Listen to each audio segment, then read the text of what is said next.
The Butterfly Collector. In a forgotten town where the sun always set in shades of crimson, there lived a man known as Elias the Collector.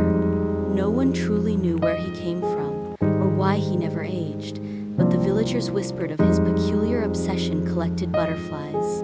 His house, an eerie mansion at the edge of the woods, was filled with glass cases containing butterflies of every color, their wings frozen mid-flight. Some villagers swore they saw them move when Elias wasn't looking. Others claimed they heard whispers when passing by his house at night. One evening, a curious girl named Maren decided to visit him. She had always been drawn to mysteries, and Elias was the greatest one of all. She knocked on his heavy wooden door.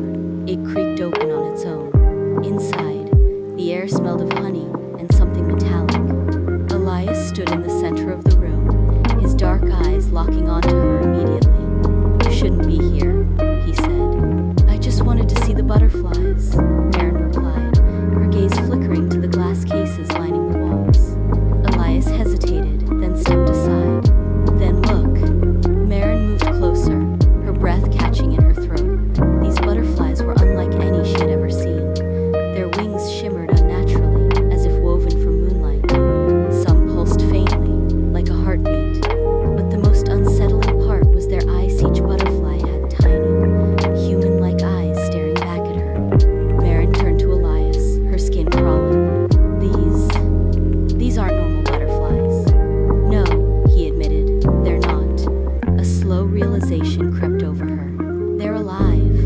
Elias sighed, running a hand through his silver-streaked hair. "They were." Maren took a step back. "What do you mean?" Elias's expression darkened. Every butterfly in this room was once a person. The air around them seemed to thicken. Maren felt as if unseen eyes were watching her from every corner of the room. "You're lying." Elias walked to one of the cases and tapped on the glass.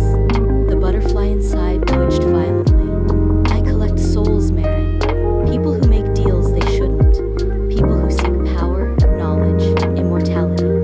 I grant their wishes, and in return," he gestured to the cases, "they become part of my collection." Maren's heart pounded. "Why are you telling me this?" Elias smiled for the first time, but there was no warmth in it. "Because, Maren, you knocked on my door. That means you want something too." A shiver ran down her spine. She had come only for curiosity, but had some secret, unspoken desire drawn her here?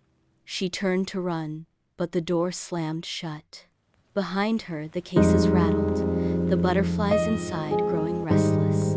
The whispering grew louder, filling her ears, her mind. Elias stepped closer, his voice a whisper against her skin. "Tell me, Maren, what is it that you wish for?"